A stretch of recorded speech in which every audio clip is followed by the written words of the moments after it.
All right, good evening.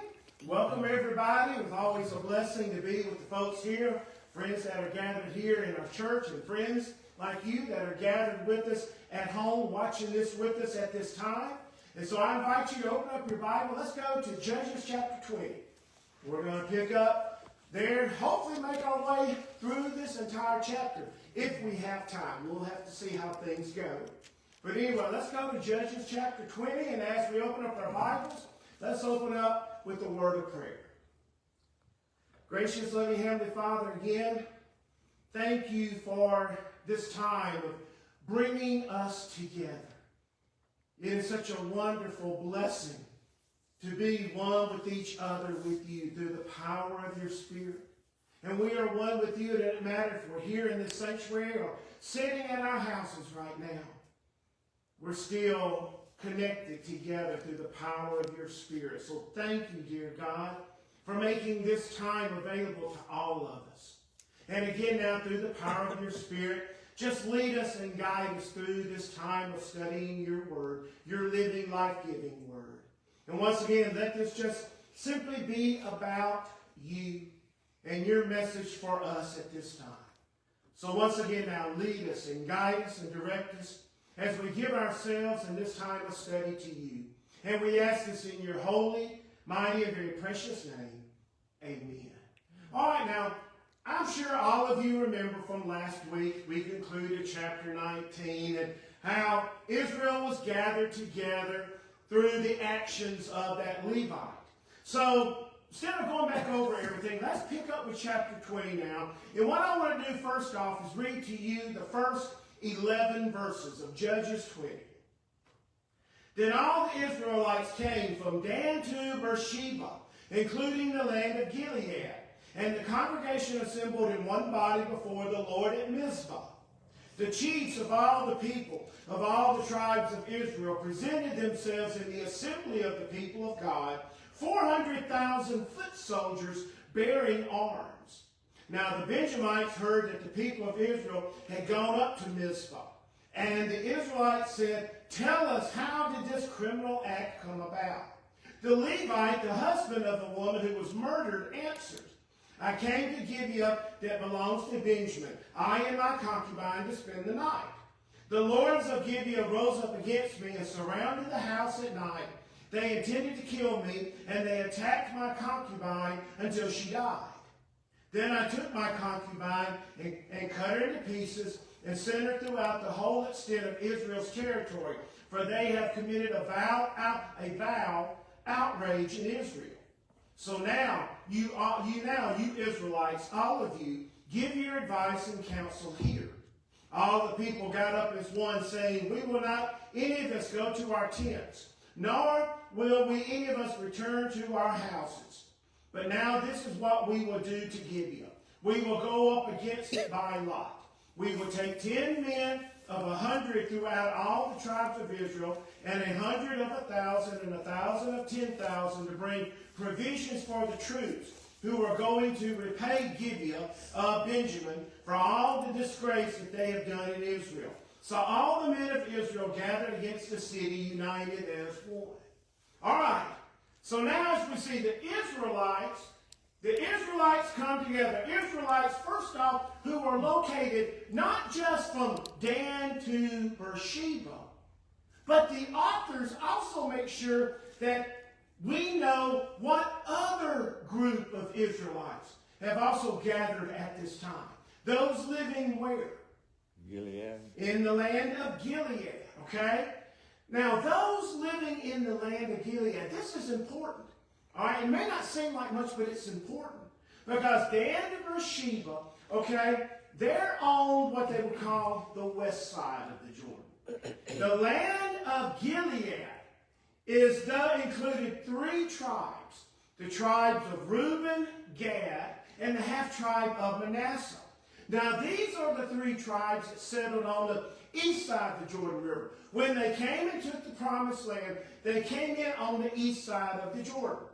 And when they conquered that area, those 3 tribes, Reuben, Gad, and half-tribe of Manasseh, they realized that the east side of the Jordan River is better.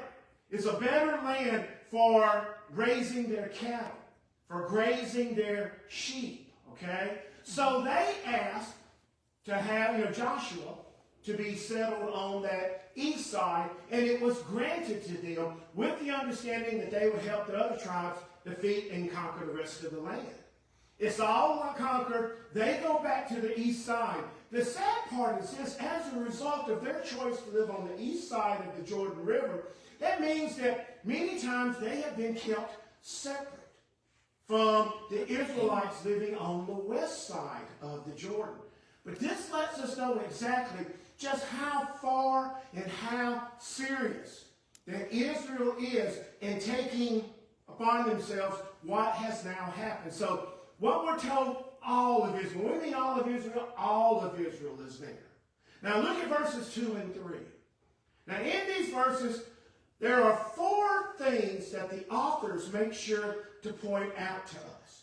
First off, they want us to know in verse 2 that along with all the people, who else is also gathered there? Not just the people, but their what? Leaders. Their leaders. Some of you may have chiefs. All right?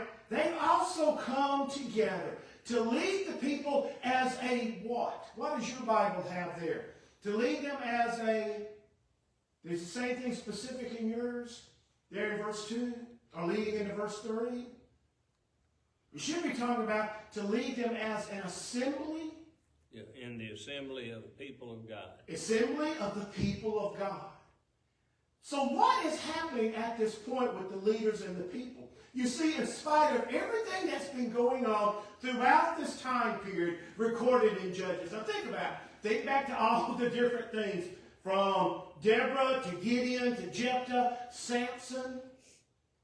All in spite of everything that's been going on throughout this time period that's recorded in this book, the report of the continued religious and social decline of the Israelites, they still see themselves as what? As people of God. All right? Even though they haven't been acting like it, they still see themselves as people of God. They still see themselves as a community of worshipers, a worshiping community. Yes, sir. Well, don't you think that's happening today, that all of the different religions, Yeah. Oh, yeah. we're all, everybody's worshiping God. We just do it in a different way. The thing is, and there's also a lot of people who believe in God but don't go to worship anywhere. Right. So yeah, it's something that still continues to happen today. But that's the first thing. Even though we've been reading about this steady decline, this is how they still see themselves. Secondly, we are specifically told what? At the end of verse 2, we are also told, along with the people of Israel, there's also, what else is gathered there? Or who else, huh? 400,000 footmen that drew swords. All right, 400,000 foot soldiers that are bearing arms or swords have gathered there. Now that tells us what? See, it tells us how the Israelites have an overwhelming force in which they now have great confidence that if they have to go up in battle against Benjamin, that they're going to have what? They're going to have the edge to it all. They're going to be able to do it. But what is it that we're not told about these 400 soldiers? You see, we are only told that they are soldiers who bear arms, who bear swords, possibly spears. But see, what we're also not told is that there are no chariot force. There are no archers among them, okay? Just soldiers who bear arms, which will turn out to have a specific effect on how things go for Israel, okay?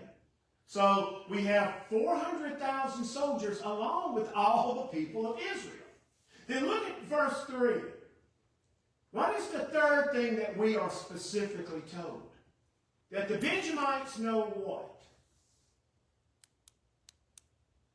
They know about what? About What the happened? people? The What? people of Israel going up to That now they've gathered together. But more importantly, they have no what then at this gathering? Representation. They have no representation. There is no one representing there to speak for them, okay? So Benjamin is, we're being told that Benjamin is what? Standing on their own. Benjamin is on their own with this. And then there's the fourth thing. The fourth thing is found in the way that the authors leave that question. Tell us how this criminal act, or tell us how this awful thing came about. They're leaving this as an open-ended question. So we don't know if they're asking the question concerning what happened to the concubine, or are they asking about the way that they were summoned to come together. The question is still open-ended, and we don't know which, remember we talked about this last week, we're still not sure which one of these they're offended by the most. So the question is still open-ended. Then join me at verses 4 and 5. So in response to their question, no matter what the intent of their question was, the question now, who steps up to answer it for them? The Levi. The Levi, okay, who is now referred to as what? The husband of the woman. The husband. Remember, back in chapter 19, he moves from being her husband to being her what? Do you remember? Her master. The master. See, in the original Hebrew text, he moves to being a master. No longer a husband. But now, all of a sudden, hey, he's just a husband that's lost his concubine, right? And then he begins to lay out what happened. But here's the thing. With this, the Levite also does what? He begins to tell the story of what happened, which now includes several different changes. Okay? Of what when you compare it to the story that we read back in chapter 19. So look at this. So first off, look at verse 5 with me then. Now in verse 5, in this verse, what is the first change that the Levite makes to his story? What's the first change he makes? He tells them who was it that came up against him to attack and hurt him. Men of Gibeah. Huh? Okay, you're okay.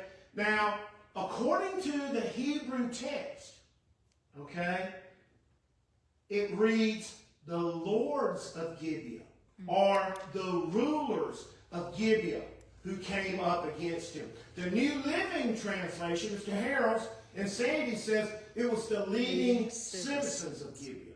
While the NIV, the New International Version, and the King James Version reads the men of Gibeah. Now, it doesn't matter what interpretation that you read this from. The bottom line is that the Levite has now done two very specific things. First off, he does not point out what? He doesn't point out what? Who it is that what? Actually is responsible for what happened. He does not say that it was wicked men, sons of Belial, that ends up being, in time, meaning Satan. He doesn't say that it was wicked men, sons of Belial of the city that did this. He says that it was who? Men of Gibeah. Men, or the lords, or the rulers. Now, the second thing is this then. You see, by accusing the lords, the rulers, the leaders of Gilead, doing this means then that the Levite in reality is doing what? Stretching the truth a little bit. Well, he's stretching the truth a lot. Not just a little bit, it's a lot. He's covering up his murder. Okay, not yet. Hold on to that thought. You see, the thing is, in saying that it's the leaders, the rulers, the chiefs, he's making sure that who in Gilead is going to be held responsible. That everybody. To make sure that all of Gilead, all the citizens are going to be held responsible for what happened. Because you see, his revenge is against who? Everybody. So see, instead of just saying a specific man, if he says the rulers then incorporate everybody in the city. He wants the entire city to be held accountable. So the first thing is, he stretches it a lot. And he says rulers instead of wicked men, okay? Then look at the last part of verse 5. What are the second and third changes that the Levite makes to the story? First off, he neglects to tell the people what? That he pushed her out the door. That's it. He omits the fact that he was the one who, through the concubine, pushed her out the door. He doesn't tell them about his cowardly act. Okay? Isn't it funny how he kind of leaves that out, doesn't he? Of course. And then in his version, what ended up happening to the concubine? She died. She died when what, basically? When he finds her at the door the next morning. When he finds her, she's already dead. But remember last week we asked the question, when did she actually die? We don't know for sure. But according to him, it happened at that moment, okay? So the only part of the Levite story then that's true is found where? Actually back in verse 4 when he points out what? Her transgressions. Well, no, look at verse 4. The only true part of the story is the fact that they went to Gibeah to do what? To lodge. To spend the night. Yeah. That's the only true part of the story that he gives to the people, okay? So, yeah, he's stretching it a lot. He is, lie by omission, if you want to say that, okay? Now look at verse 6 with me. Now, in conclusion to a story, though, the Levite actually does something that's very smart, okay? In verse 6, he does something that's very smart. Now, in the New Revised Standard, the version here I've got, and in the New Living Translation, let's give Mr. Harold and Sandy have this. They both point out that the Levite sent her body out what's called the territories of Israel. Okay? But the NIV and the King James Version that Jack's got, they actually follow closer to the original Hebrew text that's written here. In the original Hebrew text, it reads that he sent her to all the territory of inheritance of Israel. I know the King James versions and the NIV mention that about the inheritance of Israel. Now, this is important for what reason? You see, for the Levite, making a reference to the inheritance of Israel, the Levite is actually pointing that this wicked action was committed where? Talking about the land being the inheritance of Israel. So what he's saying is that the act was actually committed where? Not just in Gibeah, but where? Israel. Huh? Israel. In Israel, in the entire land of Israel. So, because the entire land is what? The inheritance of Israel. So what he's saying is that it was committed without the entire land, which then makes it a true what? A true violation of what? God's what? Covenant law. Remember, the covenant law is for all of Israel. So it's a violation of God's covenant law. Which means then that it's now the responsibility of all Israel to do what? To Fight. fight. To fight and do what? And To punish all the guilty parties that are involved with it, okay? To make their job, Israel's job is to make an inquiry and then to punish all of the guilty parties, okay, that were involved with it. Now, this smart thing that the Levite does, it actually shows us two very specific things. First off, it shows the extent in which the Levite is seeking what? Revenge. He doesn't want just some people from where he's from to come and do this. He wants everybody. I forgot, mine just went blank where he is from. Ephraim. He doesn't want the tribe, which remember at the time, Ephraim was one of the largest, it was the largest tribe, had the largest army. He doesn't want Ephraim to punish him. He wants all of Israel. This is the true extent for the revenge he's seeking against the entire city of Gibeah. But secondly, it shows us this, It shows the way in which people will use who to get what they want. He's God. God. Mm. God told me to do this. And I can say to you, well, God told me to do this. People love to use God as an excuse to get what they want. And that's basically what he's doing. He's using God. Now, he's playing the God card, okay? But then go back, if you want to, look at verse 1, and then look at verses 8 to 11. Now, remember, I told you that I was going to ask you this. I gave you this question last week.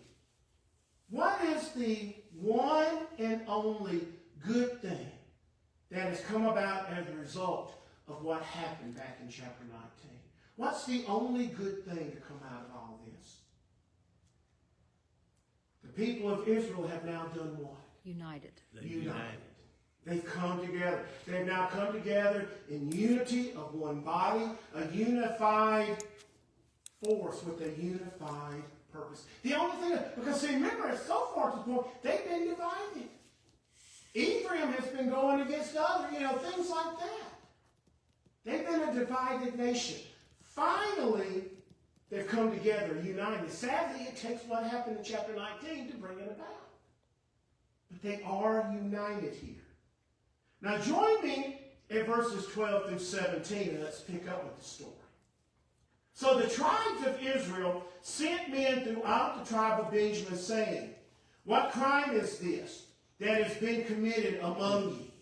Now then, hand over those scoundrels in Gibeah, so that we may put them to death and purge the evil from Israel." But the Benjamites would not listen to their kinfolk, the Israelites. The Benjamites came together out of the towns of Gibeah to go out to battle against the Israelites. On that day, the Benjamites mustered 26,000 armed men from their towns, besides the inhabitants of Gibeah. Of all this force, there were 700 picked men who were left-handed. Everyone could sling a stone at a hair and not miss. And the Israelites, apart from Benjamin, mustered 400,000 armed men, all of them warriors. All right. So go back there, so what unexpected response do we now see coming from Israel? What's the unexpected response to all this? Well, see, they actually do the right thing by first doing what? Asking them what they did. Well, not just asking them, they ask them what they did, but they also ask or demand who? For who? For the scoundrels, those wicked men who did this, for them to be handed over to them. Did you notice that? So that's the right thing to do. To go and ask, hand these scoundrels, these wicked men over to us. Now, did you notice something that the people of Israel did not do at that point? Notice they did not ask for who. Remember now, who did the Levites say attacked them? The Lord. The lords, the leaders. Notice they did not ask for the leaders, the lords, the rulers of Gibeah to be handed over them. They specifically asked for these wicked men. So does that mean what? Does that mean that they don't believe part or all of the Levite story? Maybe they know who this Levite really is, and they're not buying it completely. But either way, they go and do the right thing. And they make this request so that they cannot just put these men to death, but more importantly, they want to do what? Not just put these men to death, but so they can what? Do what to the land? Put away every evil from Israel. All right? They can purge, which means, purge means to completely remove the evil from the land itself. They don't want to just kill them. They want to purge that evil, okay? But as we see, the Benjamites will not listen to their fellow Israelites and hand these men over. Instead, they also prepare themselves for war. So as we see, there are 26,000 of them going up against 400,000 of the Israelites. All right? So now join me. Look at verses 15 through, and then look at verses 15 to 17. Now this is something very specific here. The Benjamites are able to put together this army of 26,000 to now go against this 400,000. But included in the Benjamite army are soldiers who are what? Able to do what? Fight with the, look at verses 15 and 16 there, and 17. Sling stones. Okay, but they can do what first off though? They can join with the 700. Well, no, but they can do what? The Benjamites came together out of the towns of Gibeah to go out to battle against the Israelites. On that day, the Benjamites mustered 26,000 armed men from their towns, besides the inhabitants of Gibeah. Gibeah, verse 16. Of all this force, there were 700 picked men who were what? Left-handed. Left-handed. Okay, remember who was the left-handed judge? Ehud. Remember, he tricked the king because he shook hands with this, but was able to stab him with the left hand. Okay? The thing is, they have, as a result of this, that can fight with the left hand. Which means basically these soldiers can do what? That they are actually in reality what? Ambidextrous. Ambidextrous. They There can you use go. either hand. And see, which means what? They can fight with the sword in the right hand, while at the same time, or the other way, with their left hand, sling a rock out of a slingshot and hit a fly, clip the wings off a fly at 100 paces type stuff. These are very dangerous men. Okay? They are very capable soldiers, okay? But here's the thing. What do you think, though, is the real reason that authors make sure to let us know about these left-handed soldiers? These men that can be ambidextrous, that can use a slingshot and not miss, okay? Now, to answer this, let me ask you this question. Who was it that committed the crime against the concubine? Now, and don't ask you the Levite. Go back to Gibeah. Who is it that committed the crime? It was what? The wicked men, the sons of Belial, who did this. Who in reality are what kind of men? They are evil, worthless men who committed this crime. But who is it that's now having to defend them in the city? The best of the best men of Benjamin are now protecting the worst of the worst. Isn't that sad? Yeah, but that's basically what's going on. The best of the best is now, even though they're wrong, they're still defending them. The best of the best is now protecting the worst of the worst. Corruption just gets deeper and deeper. Deeper it does, but the thing is, they're what? But you have to admire Benjamin because they're doing what? They're standing up for their fellow Benjamites. May not like it, but that's what they're doing. At least they're standing up for them. All right, now go with me then. Let's look at verses 18 to 28 with me. So the Israelites proceeded to go up to Bethel, where they inquired of God, which of us shall go up first to battle against the Benjamites? And the Lord answered, Judah shall go up first. Then the Israelites got up in the morning and encamped against Gibeah. The Israelites went out to battle against Benjamin, and the Israelites drew up the battle line against them at Gibeah. The Benjamites came out of Gibeah and struck down on that day 22,000 of the Israelites. The Israelites went up and wept before the Lord until the evening, and they inquired of the Lord, shall we again draw near to battle against our kinfolk, the Benjamites? And the Lord said, go up against them. The Israelites took courage and again formed the battle line in the same place where they had formed it on that first day. Now, by the way, back with verses 22 and 23. If yours are reversed, some versions have them reversed. I forgot to tell you that when I got to that point. Some versions have 22, then 23. Others have 23, and then 22, okay? So anyway, they can be reversed. So if I read it out of order in your Bible, it's okay. That's why your translation is going with it. So pick up verse 24. So the Israelites advanced against the Benjamites the second day. Benjamin moved out against them from Gibeah the second day and struck down 18,000 of the Israelites, all of them armed men.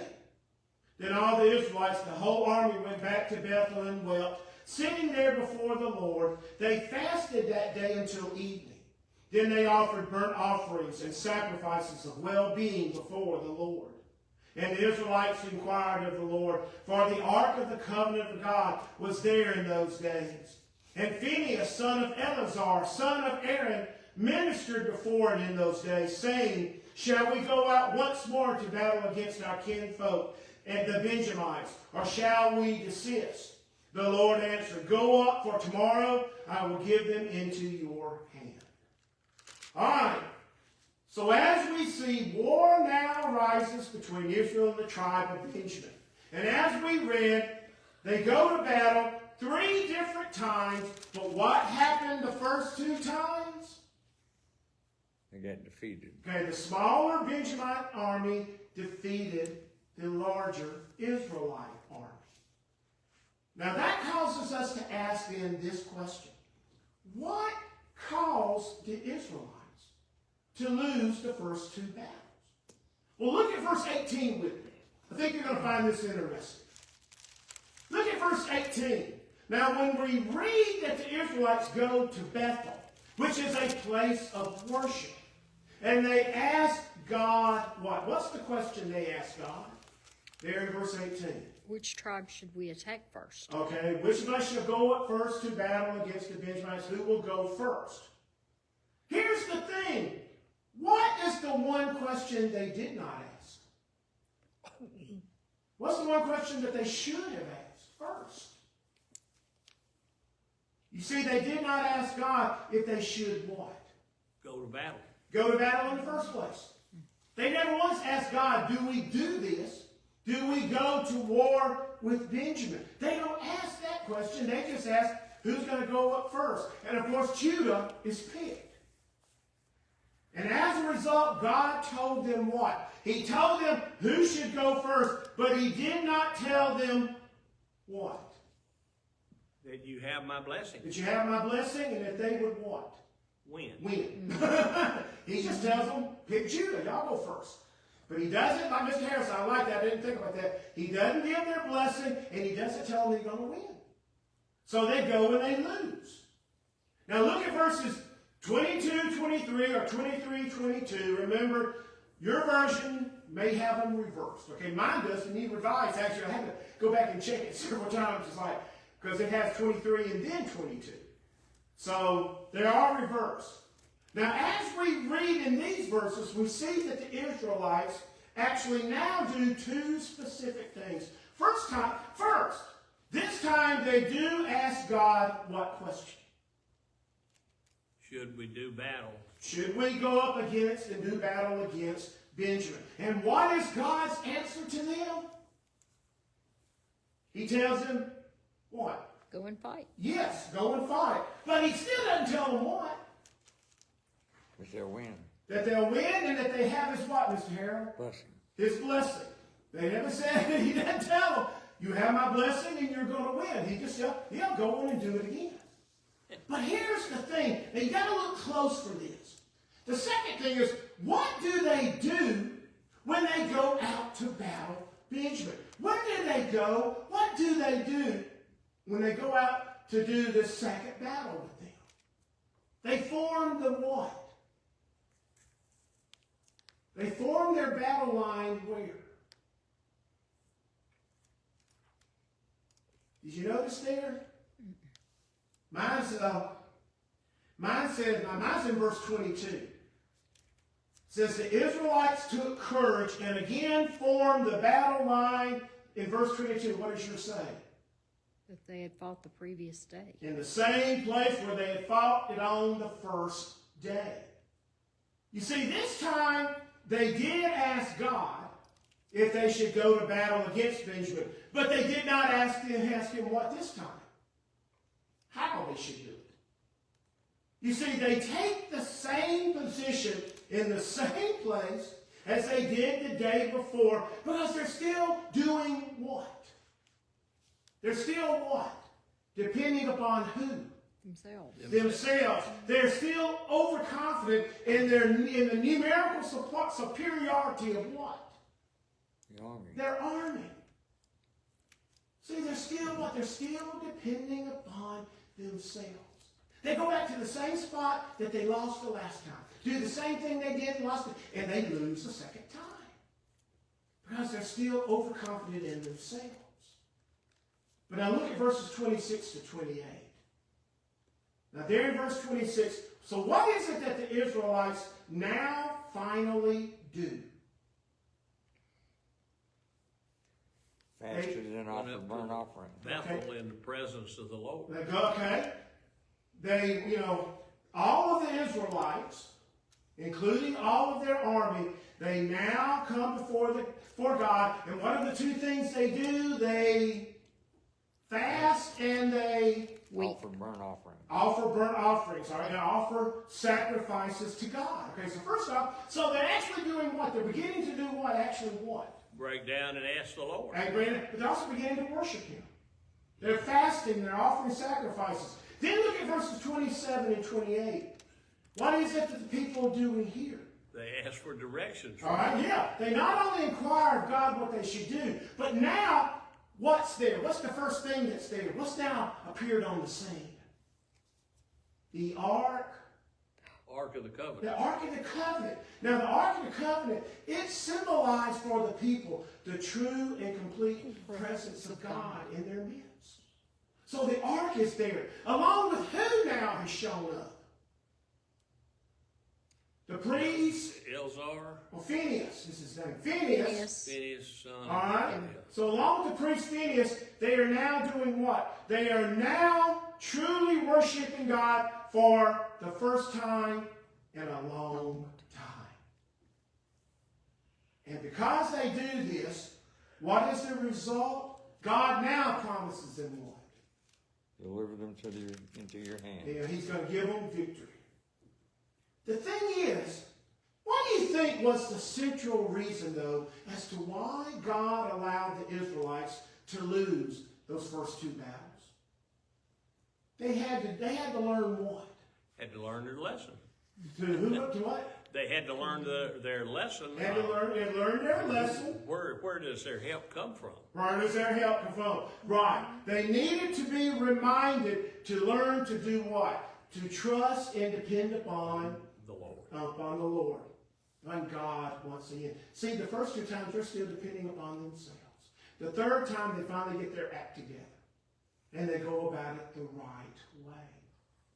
And now God is saying, okay, now I'm going to give them into your hands. So we have the three battles. Now, if you continue on in this chapter, you see verses 29 through 48. Now, we're not going to read all that's an awful lot to read. And basically, it repeats itself. You see, there's two different accounts of then the third and final battle. With starting in verse 36, there's a more account. There's a more detailed account. The bottom line is this. The people of Israel end up defeating Benjamin. But what they do, first off, they send a group of men, a group of armed soldiers. They surround the city and hide. They hide. And while these men are hiding, another group of soldiers from Israel, then they go up against Benjamin. And because of their overconfidence, Benjamin then comes charging out after them. And they're chasing these Israelites. They think they've won again. But this time when they leave the city, they have only left a small group of soldiers behind to protect it.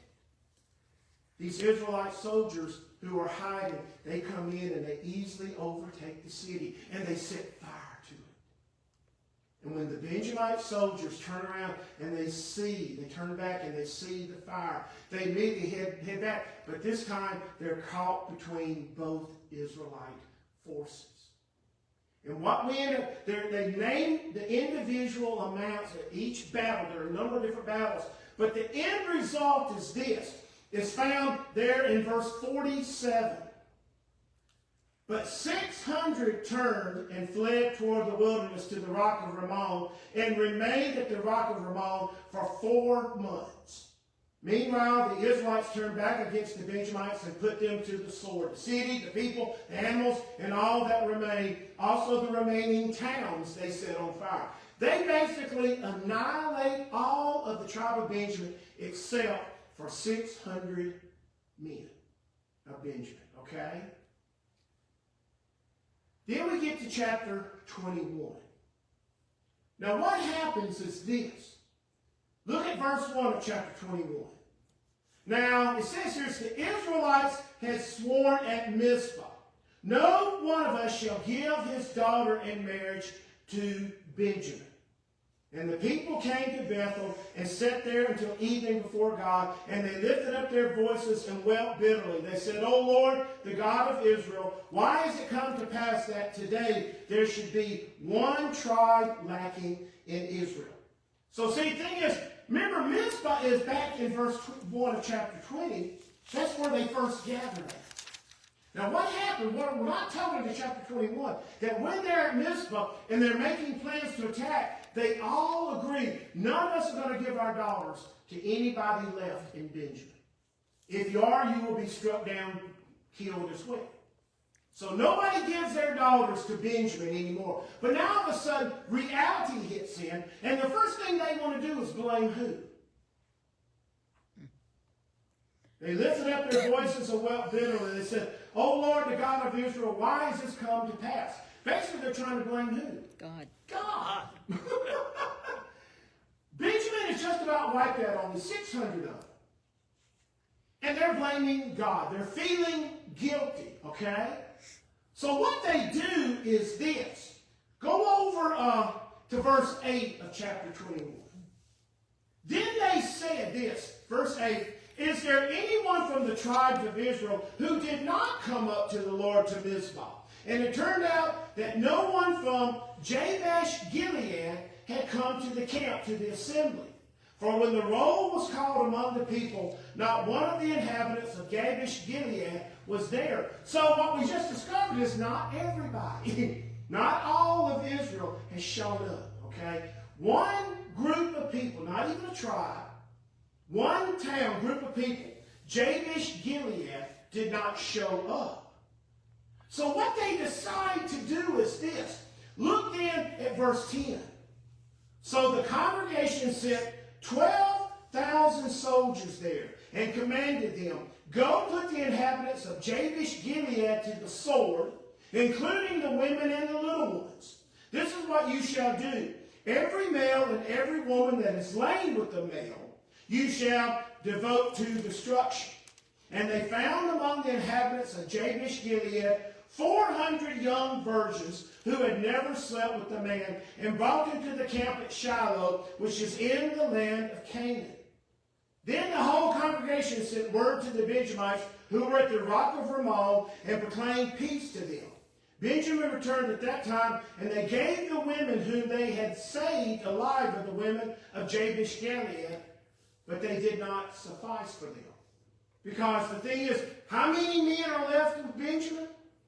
600. But how many virgins for Jabesh Gilead? 400. 400. So there's what? There's still 200 Benjamites who don't have a wife yet.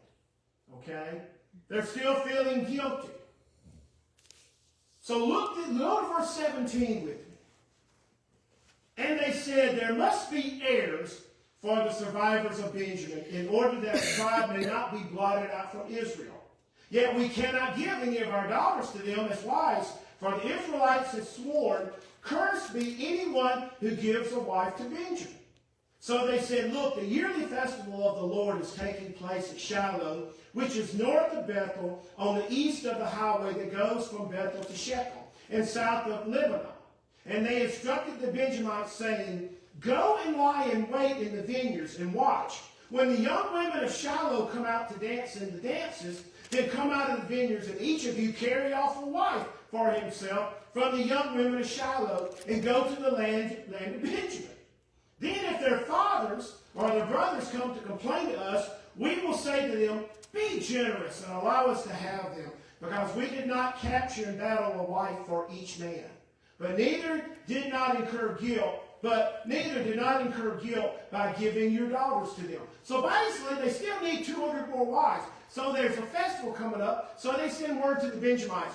You go hide when 200 of them come out dancing, grab them, kidnap them, take them back to Benjamin, and we'll cover for you. Because they're trying to make sure what? That Benjamin doesn't happen. So they kill off one tribe, one city, to save a tribe. They allow the other remaining ones to kidnap these dancers at Shiloh, and they're going to satisfy their brothers and their fathers when they come to complain. So for the first time, we now have what happening? First time in history, we have what happening? We have two wrongs now making a right. That's about it. You've always heard two wrongs don't make a right. This time, two wrongs made a right. They did the wrong thing, but they did it for the right reason. Okay? And so, Benjamin is restored. Now, look at verse 25 here. So here in conclusion of this. In those days, there was no king in Israel. All the people did what was right in their own eyes. The underlying theme of it all. Mm-hmm. It's been about the grace and mercy of God. But the bottom line is, there was no king and the people did what was right in their own eyes. But the truth is this, there was still a king in Israel. Not a human king, but a true king who still loved the Israelites. And who was still willing to give them the grace and the mercy that they needed. Okay? Because the thing is, who did not stop them those two different times from helping Benjamin?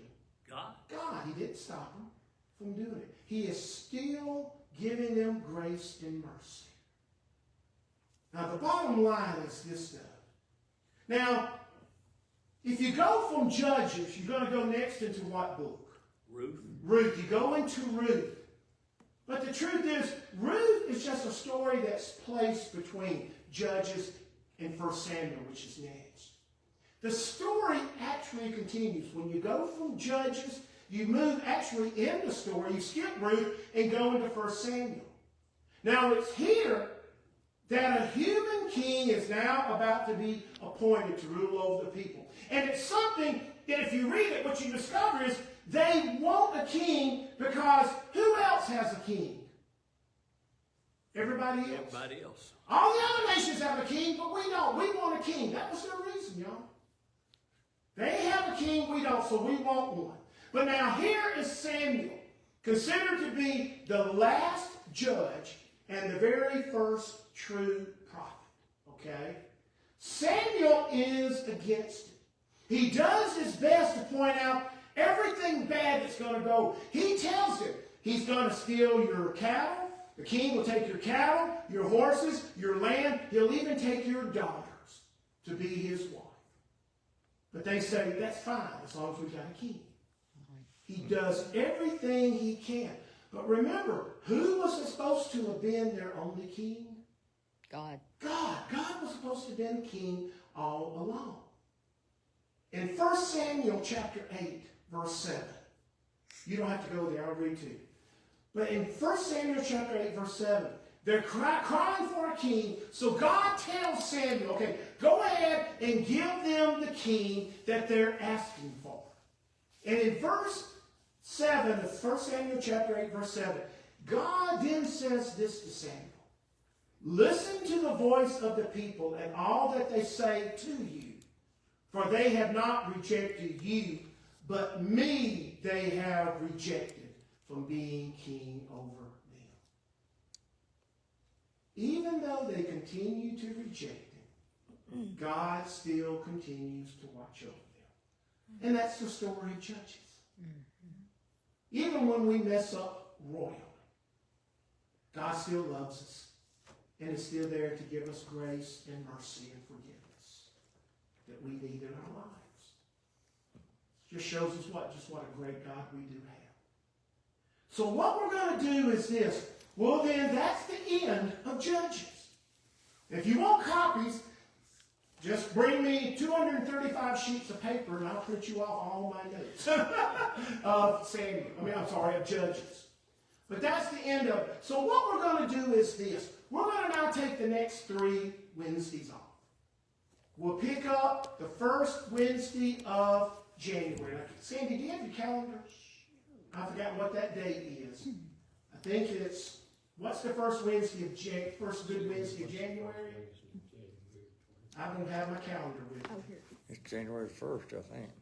It's like the 2nd. No, it's the first. Oh, it is Wednesday, January 1st? So I guess we'll take off 4 weeks then. I was thinking just 3 weeks, but it takes off, and we'll pick up then, what Wednesday is that? The 8th. We'll pick up on January the 8th then. With I thought it was just going to be 3 weeks instead of 2 weeks.